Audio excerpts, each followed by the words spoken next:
जय माँ बगलामुखी। नमस्कार भक्तों, मेरे चैनल में आपका स्वागत है। अहोई अष्टमी की कथा। भक्तों, अहोई अष्टमी की कथा सुनने से पहले गणेश जी की भी कथा अवश्य सुननी चाहिए। गणेश जी की कथा इस प्रकार है। एक दिन गणेश जी महाराज चुटकी में चावल और चम्मच में थोड़ा सा दूध लेकर घूम रहे थे कि कोई मेरी खीर बना दो।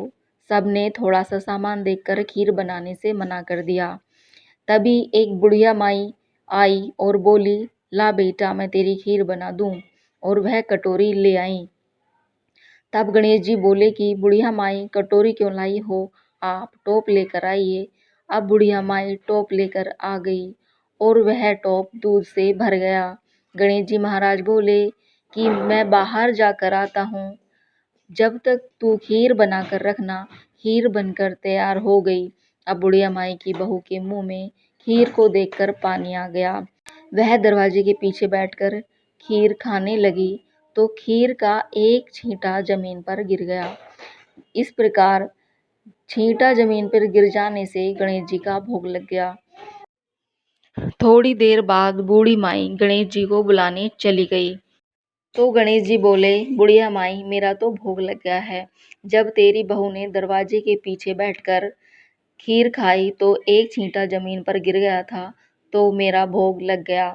बुढ़िया बोली, बेटा, अब इस खीर का मैं क्या करूं?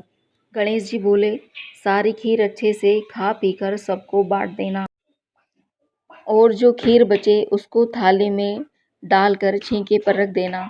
शाम को गणेश महाराज आए और बुढ़िया को बोले कि बुढ़िया, मेरी खीर दो। बुढ़िया माई बोली, ये लो बेटा, तुम्हारी खीर।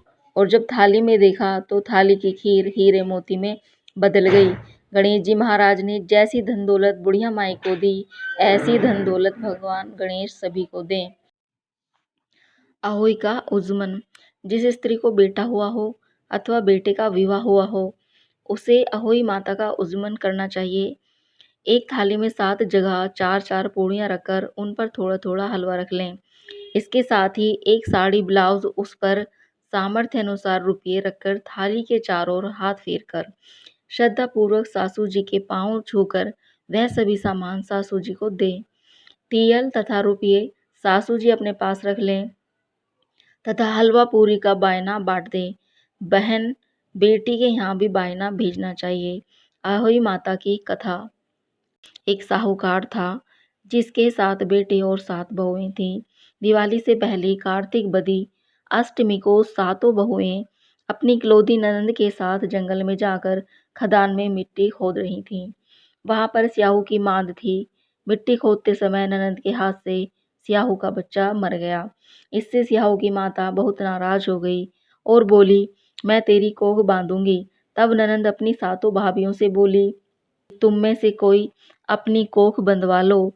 सभी भाभियों ने अपनी कोख बंधवाने से इनकार कर दिया, परंतु छोटी भाभी सोचने लगी कि अगर मैंने अपनी कोख नहीं बंधवाई तो सासू जी नाराज हो जाएंगी। यह सोचकर ननंद के बदले में छोटी भाभी ने अपनी कोख बंधवा ली। अब इसके बाद उसको जो बच्चा होता वह 7 दिन का होकर मर जाता। एक दिन पंडित को बुलाकर पूछा, मेरी संतान 7वें दिन क्यों मर जाती है? तब पंडित जी ने कहा, तुम सुरही गाय की सेवा करो।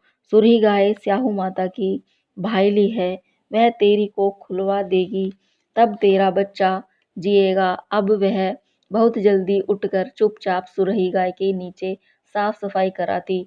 सुरही गाय ने सोचा, रोज उठकर कौन मेरी सेवा कर रहा है, सो आज देखूंगी।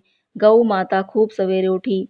क्या देखती है कि साहूकार के बेटे की बहू उसके नीचे साफ सफाई कर रही है। गौ माता उससे बोली, क्या मांगती है? साहूकार की बहू बोली, स्याहू माता तुम्हारी भाईली है और उसने मेरी कोख बांध रखी है, सो मेरी कोख खुलवा दो। गौ माता ने कहा, अच्छा। अब तो गौ माता समुद्र पार साहूकार के बेटी को अपनी भाईली के पास लेकर चली। रास्ते में कड़ी धूप थी, सो वह दोनों एक पेड़ के नीचे बैठ गईं। थोड़ी देर में एक सांप आया। उसी पेड़ पर गरुड़ पंखनी का एक बच्चा था। सांप उसको डसने लगा। तब साहूकार की बहू ने सांप मारकर ढाल के नीचे दबा दिया और बच्चे को बचा लिया। थोड़ी देर में गरुड़ पंखनी आई। तो वहाँ खून देखकर साहूकार की बहू को चोंच मारने लगी। तब साहूकार की बहू बोली, मैंने तेरे बच्चे को नहीं मारा, बल्कि सांप तेरे बच्चे के करीब आया था, मैंने तो उससे तेरे बच्चे की रक्षा की है। यह सुनकर गरुड़ पंखनी बोली, मांग तू क्या मांगती है? वह बोली, 7 समुद्र पार स्याहू माता रहती है, हमें तो उसके पास पहुंचा दे। तब गरुड़ पंखनी ने दोनों को अपनी पीठ पर बैठाकर स्याहू माता के पास पहुंचा दिया। स्याहू माता उनको देखकर बोली, आ बहन, बहुत दिनों में आई है। फिर कहने लगी, बहन, मेरे सिर में जुएं पड़ गई हैं। तब सुरही के कहने पर साहूकार की बहू ने उसकी सारी जुएं निकाल दी। इस पर शाहू माता प्रसन्न होकर बोली, तूने मेरे सिर में बहुत सिलाई घेरी है, इसलिए तेरे 7 बेटे और 7 बहू होंगी। वह बोली, मेरे तो एक भी बेटा नहीं, 7 बेटे कहाँ से होंगे? स्याहू माता बोली, वचन दिया है, वचन से फिरूं तो धोबी के कुंड पर फंकरी हूँ। तब साहूकार की बहू बोली, मेरी कोख तो तुम्हारे पास बंद पड़ी है। यह सुन स्याहू माता बोली, तूने मुझे ठग लिया, जा तेरे घर पर तुझे 7 बहुएं मिलेगी, तू जाकर उजमन करियो, 7 अहोई बनाकर 7 कढ़ाई करियो। वह लौटकर घर आई तो वहां देखा कि 7 बेटे 7 बहू बैठे हैं। वह खुश हो गई। उसने 7 अहोई बनाई, 7 उजमन के और 7 कढ़ाई करी। शाम के समय जेठानियां आपस में कहने लगी कि जल्दी जल्दी धोप पूजा कर लो, कहीं छोटी बच्चों को याद कर कर रोने न लगे। थोड़ी देर में उन्होंने अपने बच्चों से कहा, अपनी चाची के घर जाकर देखाओ कि आज वह अभी तक रोई क्यों नहीं।